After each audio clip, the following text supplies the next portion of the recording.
Hi friends, welcome back to മehazworld. ഞാൻ ഇന്ന് പിൻവീൽ സമൂസയുടെ ഒരു റെസിപ്പിയുമായിട്ടാണ് വന്നിട്ടുള്ളത്. വളരെ ഈസിയും വെറൈറ്റിയുമായിട്ടുള്ളതാണ് ഈ പിൻവീൽ സമൂസ. നിങ്ങൾ ആദ്യമായിട്ടാണ് എൻ്റെ ഈ വീഡിയോ കാണുന്നതെങ്കിൽ mehazworld എന്നതിൻ്റെ ചാനൽ സബ്സ്ക്രൈബ് ചെയ്യാത്തവരാണെങ്കിൽ ഒന്ന് സബ്സ്ക്രൈബ് ചെയ്യണേ. അവിടെ കാണുന്ന റെഡ് സബ്സ്ക്രൈബ് ബട്ടൺ ഒന്ന് പ്രസ് ചെയ്യുക. അതിൻ്റെ കൂടെ ചെറിയൊരു ബെല്ലൈക്കൺ ഉണ്ട്, അതുകൂടി ഒന്ന് പ്രസ് ചെയ്യുക. അതിൽ ഓൾ വേണം കേട്ടോ പ്രസ് ചെയ്യാൻ.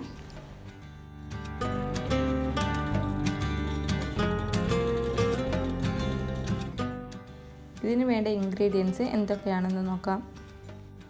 1.5 കപ്പ് മൈദ, വേവിച്ച് വെച്ചിട്ടുള്ള 4 പൊട്ടാറ്റോ, കുരുമുളക് പൊടി 1 ടീസ്പൂൺ, ഗരമസാല പൊടി 1/2 ടീസ്പൂൺ, മല്ലിപ്പൊടി 1 ടീസ്പൂൺ, മഞ്ഞൾപ്പൊടി 1/2 ടീസ്പൂൺ, മുളക് പൊടി 1 ടീസ്പൂൺ, പെരിഞ്ജീരകം 1/2 ടീസ്പൂൺ, നല്ല ജീരകം 1/4 teaspoon, ginger garlic paste 1 table spoon, 2 table spoon മൈദയും വെള്ളവും ഉപയോഗിച്ചുണ്ടാക്കിയ മൈദ പേസ്റ്റ്, 1 പച്ചമുളക്, 2 ടേബിൾ സ്പൂൺ മല്ലിയില, 1 ടീസ്പൂൺ കറിവേപ്പില, ആവശ്യത്തിനുള്ള ഉപ്പ്, അല്പം കരിഞ്ജീരകം, 1/2 കപ്പ് വെള്ളം, മുളക് പൊടിയും മഞ്ഞൾപ്പൊടിയും ഉപ്പും കൂടി ചേർത്ത് വേവിച്ച് വെച്ചിട്ടുള്ള ബോൺലെസ് ആയിട്ടുള്ള ബീഫും കൂടിയാണ് ഇതിനാവശ്യമായിട്ടുള്ളത്.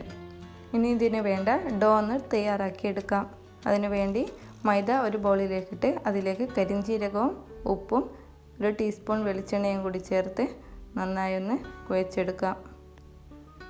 കുറച്ച് വെള്ളം ഒഴിച്ചിട്ട് വേണം ഇതൊന്ന് കുഴച്ചെടുക്കാൻ.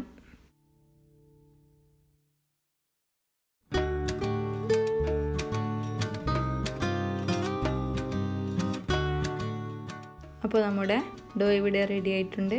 ഇനി ഒരു 15 മിനിറ്റ് ഇതിന്ന് റെസ്റ്റ് ചെയ്യാനായിട്ട് മാറ്റി വെക്കാം. ഇനി നമുക്ക് ഇതിന് വേണ്ടിയിട്ടുള്ള ഫില്ലിംഗ് റെഡിയാക്കിയെടുക്കാം. അതിനായി ചൂടായ പാനിലേക്ക് 2 ടേബിൾ സ്പൂൺ വെളിച്ചെണ്ണ ഒഴിക്കുക. ഇതിലേക്ക് നല്ല ജീരകവും ചെറിയ ജീരകവും ഇട്ട് ഒന്ന് മിക്സ് ചെയ്തെടുക്കാം.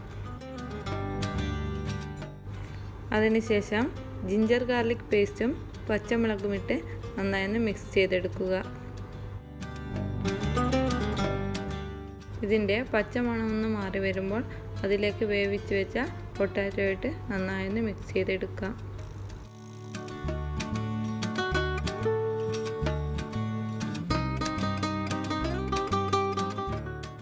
വേവിച്ച് ഷ്രെഡ് ചെയ്ത് വെച്ച ബീഫ് കൂടി ഇതിലിട്ട് നന്നായി മിക്സ് ചെയ്ത ശേഷം അതിലേക്ക് സ്പൈസസ് കൂടി ചേർത്ത് കൊടുക്കാം.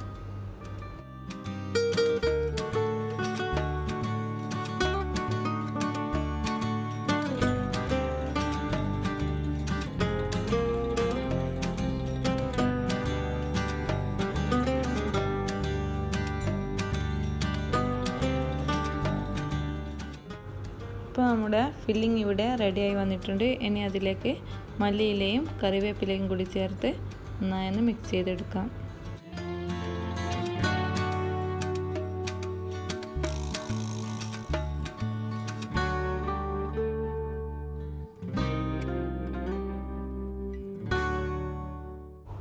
ഇനി നേരത്തെ തയ്യാറാക്കി വെച്ച ഡോ ഒന്നുകൂടി ഒന്ന് മിക്സ് ചെയ്തെടുക്കാം. അതിന് ശേഷം ഒന്ന് പരത്തിയെടുക്കാം.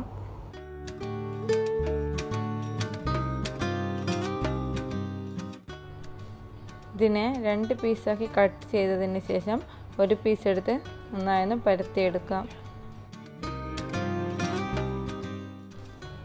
അല്പം എണ്ണ കൂടി ചേർത്ത് നന്നായി പരത്തിയെടുക്കാം. ചപ്പാത്തിക്കൊക്കെ പരത്തുന്നത് പോലെ അത്ര നൈസാക്കി പരത്തേണ്ടതില്ല.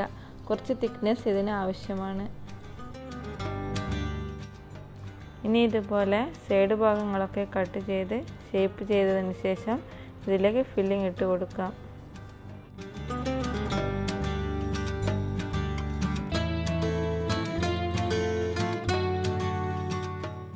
ഒരു സ്പൂൺ ഉപയോഗിച്ച് എല്ലാ ഭാഗത്തേക്കും ഫില്ലിംഗ് ആക്കി കൊടുത്തതിന് ശേഷം ഇതൊന്ന് റോൾ ചെയ്തെടുക്കാം.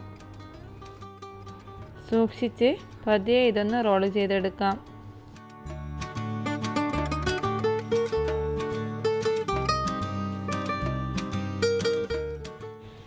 അപ്പോൾ നമ്മളിതിനെ റോൾ ചെയ്ത് വെച്ചിട്ടുണ്ട്. ഇനി ഇതൊന്ന് ഷേപ്പാക്കി എടുക്കാം. ഇതുപോലെയാണ് ഷേപ്പാക്കി എടുക്കേണ്ടത്.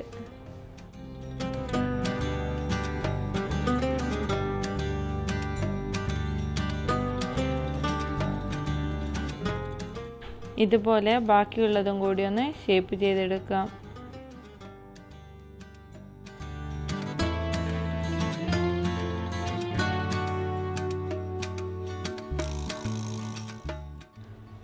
അപ്പോൾ നമ്മുടെ സമൂസയൊക്കെ ഇവിടെ ഷേപ്പാക്കി എടുത്തിട്ടുണ്ട്.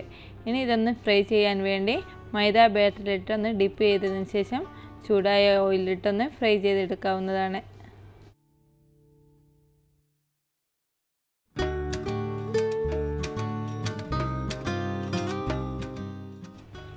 രണ്ട് സൈഡും ഫ്രൈ ആയതിനു ശേഷം ഇത് ഓയിലിൽ നിന്നും മാറ്റിയെടുക്കാം.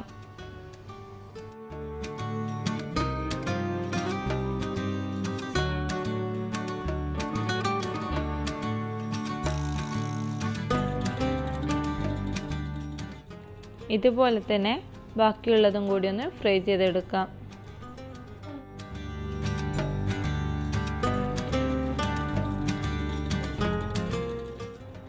ഇന്നത്തെ വെറൈറ്റി ആയിട്ടുള്ള പിൻവീൽ സമൂസ ഇവിടെ റെഡി ആയിട്ടുണ്ട്. നിങ്ങൾക്കെല്ലാവർക്കും ഈ വീഡിയോ ഇഷ്ടമായെന്ന് വിശ്വസിക്കുന്നു. ഇഷ്ടമായിട്ടുണ്ടെങ്കിൽ ലൈക്ക് ചെയ്യാനും ഷെയർ ചെയ്യാനും സബ്സ്ക്രൈബ് ചെയ്യാനും മറക്കല്ലേ. അപ്പോൾ മറ്റൊരു വീഡിയോയുമായി നമുക്ക് വീണ്ടും കാണാം.